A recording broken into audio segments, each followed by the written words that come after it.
हम एक मुखिया है, लेकिन कोई पदाधिकारी सुनने को नहीं है। हमको भी अपना शर्म लगता है बोलने में, क्योंकि जनता द्वारा हम इलेक्टेड हैं और एक पंचायत का छोटा सा प्रतिनिधि हैं। लेकिन यहाँ विधायक और सांसद, यहाँ पर मंत्री का सलाह दलाली लोग करता है, उनके कार्यकर्ता लोग कर रहा है एक रोड और नाली के लिए। सावन महीना और भादर महीना में नदी में खूब बाढ़ बहता है, लेकिन काम का समय में निरंजन महीना मान जाए नदी टाइम पानी रहे और टाइम खेती है वो है। तो इसीलिए जयराम महतो के समय पर यहाँ पर झारखंड के लोग इनको वोट देके मुख्यमंत्री बनाएंगे। आपके टाइगर जिस पार्टी के विरोध में हमेशा रहते हैं, जिस पार्टी के विरोध में हमेशा उनको रेंज में लेते रहते हैं, उसी पार्टी तो फिर से चुनाव लड़ती है और डुमरी उपचुनाव में और फिर से जीत जाती है। तो फिर आपका आंदोलन का नतीजा क्या हुआ? देखो, नाली बनने से विकास नहीं होता है, रोजी रोजगार सबसे महत्वपूर्ण रखता है। 90% लोग कृषि से जुड़े हुए हैं, 10% लोग इधर उधर नौकरी पेशा। तो जयराम महतो पे तो लगातार केस हो रहा है, पर डे को ना 2 केस लग जा रहा है। ऐसा नहीं होगा कि चुनाव आएगा तो उसको भितरे कर देगा? ऐसा तो हमारा 1947 के बाद जब लोकसभा का चुनाव हुआ, उस समय हमारा सरदार पटेल जी का भी बहुत केस हुआ था। तो क्या वो देश के गृह मंत्री, वो प्रधानमंत्री नहीं बने क्या? हेमंत सोरेन सरकार के ऊपर हम लोग खुला विरोध है। उसका विधायक हो, उसका मंत्री हो, चाहे और पार्टी का भी विधायक हो। नमस्कार, जोहार। अभी मैं मौजूद हूँ कसमार प्रखंड के दुर्गापुर पंचायत के सामने में एक कुरको गांव है। यहाँ पे अभी जेबी केसेस का मीटिंग हो रहा था। मीटिंग होने का मुख्य रीजन यही है कि यहाँ पे जयराम महतो का 19 तारीख को सभा होने जा रहा है, 19 सितंबर को। अगर झारखंड में कोई बहुत ज़्यादा शोषित है, कोई बहुत ज़्यादा परेशान है, तो वो है झारखंडी युवा, वो है झारखंड के लोग, झारखंड के आदिवासी, झारखंड के मूलवासी। और उन मूलवासी को, उन आदिवासी को जगाने का काम मुख्य रूप से टाइगर जयराम महतो कर रहे हैं। और हमारे साथ में मुख्य रूप से दुर्गापुर पंचायत के मुखिया जी अमरलाल महतो जी हैं। तो बताइए यहाँ रूपरेखा क्या है, किस प्रकार के आप लोग प्रोग्राम कर रहे हैं, उसमें मुख्य रूप से कौन कौन मुख्य अतिथि आ रहे हैं? सबसे पहले आपके चैनल को जोहार करता हूं। और आज की जो बैठक हम लोग जेबी केसेस के द्वारा किए, विराट करम आखड़ा का आयोजन होगा, जिसमें हमारी जो अपनी संस्कृति, सभ्यता, पहचान जो मिटते जा रहा था और हमारी संस्कृति पर जो लोग प्रहार कर रहे थे, वो उसको बचाने के लिए हम लोग जयराम बाबू के नया नेतृत्व प्रदान करते हुए उनके अगुवाई में पूजा जी आएंगी, फरजान खान भी आएंगे जो जेबी केसेस के महासचिव हैं, और हमारे मनोज यादव जी से जो छात्र से नेता हैं, और हमारे जेबी केसेस के सक्रिय सदस्य हैं देवेंद्र नाथ महतो हैं, मोतीलाल जी भी हैं। और मेरा सवाल ये है कि क्या ऐसा जरूरत आ पड़ा है कि आप लोग प्रोग्राम 1.5-2 साल से लगातार करवा रही है, मिला करके तीसरा बार चौथा बार हो रहा है? इससे पहले प्रोग्राम आप लोग कर्मा पूजा करते थे जरूर, लेकिन इस तरह से विराट कर्म अखाड़ा का आयोजन नहीं करते थे। क्या ऐसा परिस्थिति आ गया कि आप लोग विराट कर्म अखाड़ा इस तरह से भव्य तरीके से कर रहे हैं? देखिए, हम तो पहले ही बोल चुके कि हमारा जल जंगल जमीन पर दूसरे लोगों ने प्रहार किया है और हमारी संस्कृति को मिटाने का काम किया है। इसलिए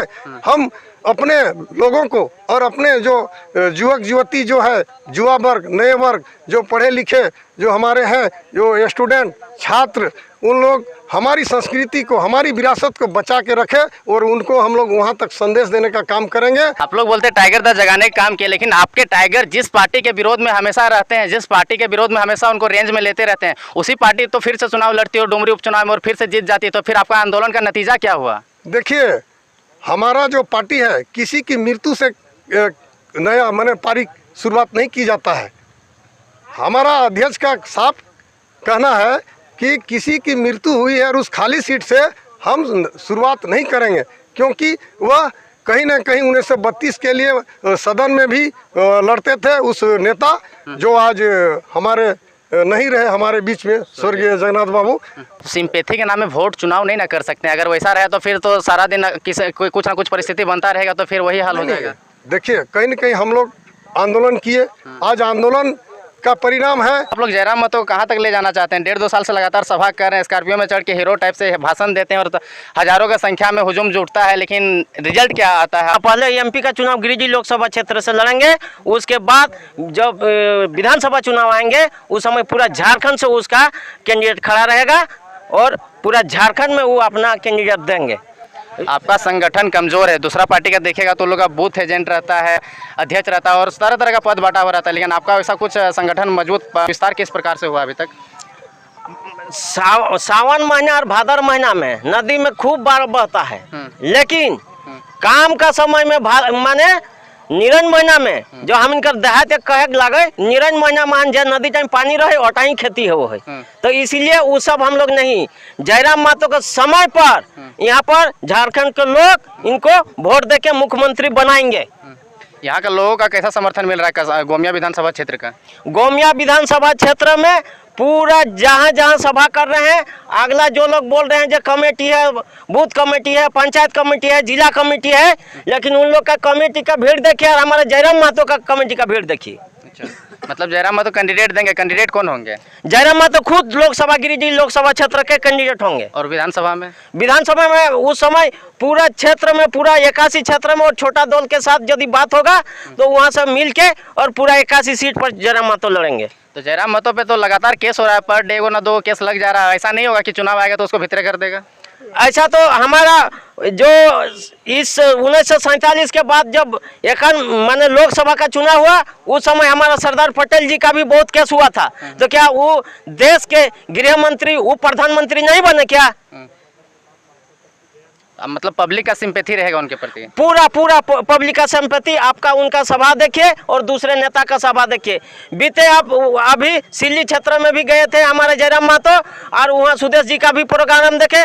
बीते कुछ दिन पहले डुमरी में भी हमारा चीफ मिनिस्टर का प्रोग्राम हुआ था, वहाँ भी देखे और जयराम महतो का भी प्रोग्राम देखे होंगे। दादा, कसमार में मुख्य समस्या क्या क्या है? गोमिया विधानसभा क्षेत्र के आप कसमार से आते हैं, कसमार में मेन समस्या क्या क्या है? मुख्य समस्या ये है कि बेरोजगारी, यहाँ पर लोगों का पलायन सबसे महत्वपूर्ण है कि पलायन।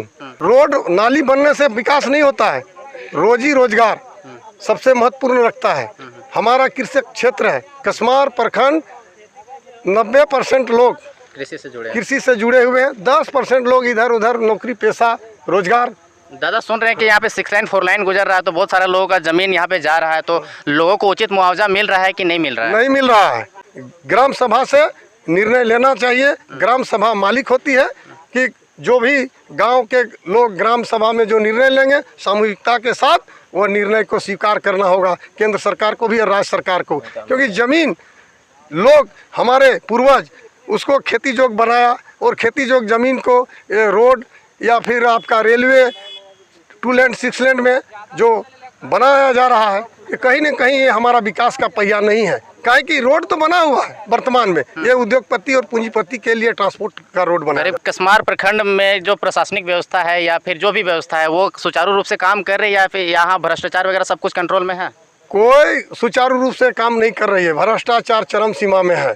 कोई किसी का, हम एक मुखिया है लेकिन कोई पदाधिकारी सुनने को नहीं है। हमको भी अपना शर्म लगता है बोलने में, क्योंकि जनता द्वारा हम इलेक्टेड हैं और एक पंचायत का छोटा सा प्रतिनिधि हैं, लेकिन यहाँ विधायक और सांसद, यहाँ पर मंत्री का सलाह दलाली लोग करता है, उनके कार्यकर्ता लोग कर रहा है एक रोड और नाली के लिए। लेकिन यहाँ पर लोगों के जो रोजी रोजगार और सिंचाई के लिए नहीं बात करता है। यहाँ पर किसान को और जो यहाँ अच्छा शिक्षा मिले और जो शिक्षित नौजवान है उसको रोजी रोजगार कैसे मिले, बाहरी लोग रोजी रोजगार छीन रहा है। आज आए दिन देखिए हमारे दादा डॉक्यूमेंट्स के साथ दिखा रहे हैं रामवृक्ष जी, ऐसा प्रतीत हो रहा है। और इसी का लड़ाई हम लोग आज 2.5 बरस 1.5 बरस से लड़ रहे हैं।